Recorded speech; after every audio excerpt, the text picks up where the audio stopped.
Hello बच्चों, let's read this question. This question says the resolving power of an electron microscope operated at 16 kilovolt is R.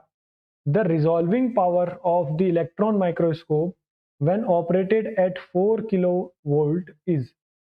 तो हमें इस question में क्या पूछा गया है, जो रिजॉल्विंग पावर है एक इलेक्ट्रॉन माइक्रोस्कोप की वो है आर जब हम उसको ऑपरेट कर रहे हैं 16 किलो वोल्ट पे, और जब हम 4 किलो वोल्ट पे ऑपरेट करने लगेंगे तो उसकी रिजॉल्विंग पावर क्या होगी। तो इस क्वेश्चन का जो की कॉन्सेप्ट है वो है resolving power of electron microscope.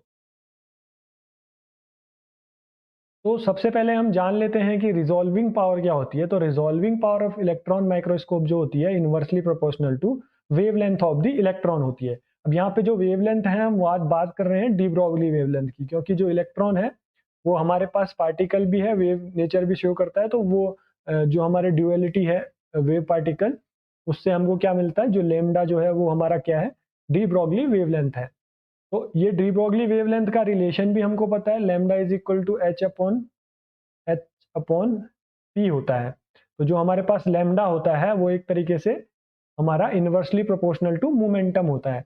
तो अगर हम यहाँ पे बात करें इस रिजॉल्विंग पावर के फॉर्मूले की, तो ये क्या बताना चाहता है एक्चुअली, कि अगर आपको जितना डिटेल्ड किसी ऑब्जेक्ट को अगर आपको बहुत डिटेल में अगर उसको एग्जामिन करना है, तो जितनी कम आप उसकी वेवलेंथ लोगे, अगर अगर इलेक्ट्रॉन की वेवलेंथ बहुत कम है तो आप उतने ही ज़्यादा डिटेल में उस ऑब्जेक्ट को देख सकते हो। तो हमारे पास जो जितना कम हमारा वेवलेंथ होगा उतना अच्छा आप देख सकते हो उस ऑब्जेक्ट को, ये हमारा रिजॉल्विंग पावर जो है बताता है। तो अगर हम देखें तो रिजॉल्विंग पावर जो है इनवर्सली प्रोपोर्शनल टू लैम्डा है, और जो लैम्डा है वो इनवर्सली प्रोपोर्शनल टू मोमेंटम है। तो इसका मतलब क्या हो गया, जो रिजॉल्विंग पावर होगी वो directly proportional to momentum of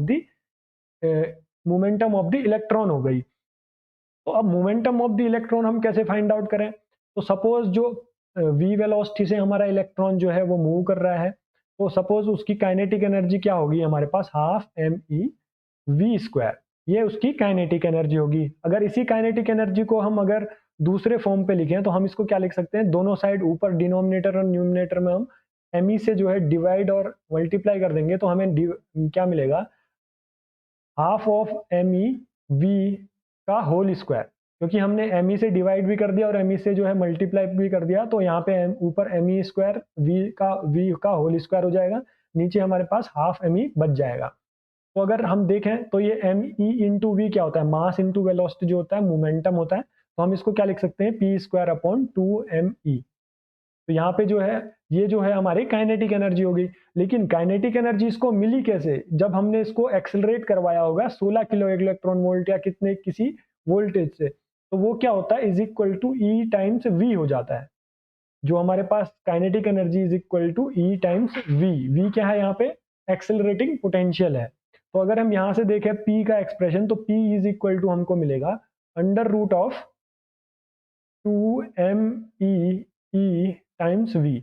या फिर हम कह सकते हैं जो P है वो डायरेक्टली प्रोपोर्शनल है under root of V, accelerating potential के, जिस पोटेंशियल से हम उस इलेक्ट्रॉन को एक्सेलरेट करवा रहे होंगे या ऑपरेट जो कर रहा है वो इलेक्ट्रॉन माइक्रोस्कोप। तो अगर हम देखें, अब ये हमारे पास था पहला इक्वेशन, ये हमारे पास था दूसरा इक्वेशन, ये था हमारे पास तीसरा इक्वेशन, और ये हो गया हमारे पास अब फोर्थ इक्वेशन। तो अगर हम देखें हमारा फाइनल एक्सप्रेशन क्या बोलता है, अगर हम इक्वेशन नंबर 3 को देखें तो ये कहता है resolving power is directly proportional to momentum, और जो मोमेंटम है वो directly proportional to square root of accelerating potential है। तो हमको क्या मिल जाएगा यहाँ से, r is directly proportional to under root of v. क्यों ऐसा मिला, क्योंकि जो आर है वो प्रोपोर्शनल है पी से, पी के, और पी जो प्रोपोर्शनल है वो वी के प्रोपोर्शनल है, अंडर रूट ऑफ वी के। तो हमको यहाँ से क्या मिल गया, R is proportional to under root of v. अगर हम इसको सिंपली लिख दें, या resolving power is equal to हम लिख देते हैं c times under root of v. यहाँ पे सी जो है वो एक कांस्टेंट है। ये हमारी हो गई इक्वेशन नंबर 5। तो अब हम देखते हैं कि हमें गिवन क्या क्या है, हमें क्या बोल रहा है, जब हम ऑपरेट कर रहे हैं 16 किलो वोल्ट पे तो उसकी रिजॉल्विंग पावर है आर। तो आर जो है रिजॉल्विंग पावर है जब वोल्टेज हमारा है वो क्या है, 16 किलो वोल्ट है। तो अगर हम यहाँ पे देखें तो 16 किलो वोल्ट हमारे पास ये हो गया, अंदर हो गया। अगर ये हम पहली बात कर रहे हैं, पहला केस है हमारे पास ये, तो ये हमारी इक्वेशन नंबर 6 हो गई। दूसरा इक्वेशन आर प्राइम सपोज जो हो गया, जब हम उसको 4 किलो वोल्ट पे जो है हम उसको ऑपरेट कर रहे हैं, तो आर प्राइम कितना हो गया, c under root of 4 kilo volt. ये होगी हमारी इक्वेशन नंबर 7। तो हमको r और r प्राइम में रिलेशन चाहिए, तो हम क्या करेंगे, इक्वेशन नंबर 7 और 6 को डिवाइड कर देंगे। तो हमें क्या मिलेगा, r prime divided by r is equal to, c से c कैंसिल हो जाएगा, किलो वोल्ट से under root of kilo volt से under root of kilo volt cancel हो जाएगा। हमें क्या मिलेगा, under root of 4 divided by under root of 16, ये हमको मिलेगा, क्योंकि यूनिट कैंसिल हो जाएंगे और कांस्टेंट कांस्टेंट कैंसिल हो जाएगा, क्योंकि कांस्टेंट तो दोनों के लिए सेम होगा। तो हमें यहाँ से क्या मिलेगा, r prime is equal to, अगर हम देखें अंडर रूट ऑफ 4 होता है 2 डिवाइडेड बाय 16 कितना होता है हमारे पास, अंडर रूट 4 होता है, इंटू r हो गया। तो हमें क्या मिल गया यहाँ से, r prime which implies that r prime is equal to 1/2 of r, या r बाई 2 हो गया हमारे पास।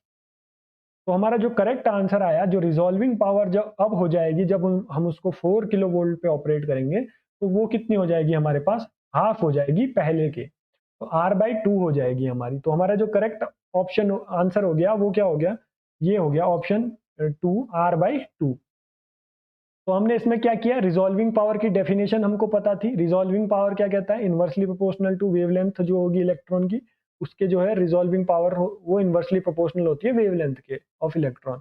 और जो हमारा वेवलेंथ है वो इनवर्सली प्रोपोर्शनल होता है मोमेंटम के। तो इससे हमको क्या पता चला, रिजॉल्विंग पावर जो होगी वो प्रोपोर्शनल होगी मोमेंटम के। अब मोमेंटम के कहाँ से निकलेगा, मोमेंटम जो है हमने काइनेटिक एनर्जी के एक्सप्रेशन से निकाला।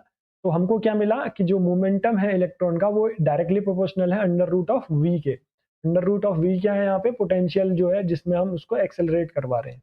तो हमारे पास यहाँ से हमने जब दोनों r और r प्राइम की वैल्यू रखी और r प्राइम को कैलकुलेट किया और r और r प्राइम में हमने रिलेशन किया, तो हमारा जो फाइनल आंसर आया वो क्या है, r prime is equal to r by 2। I hope you understand this question very well. Best of luck.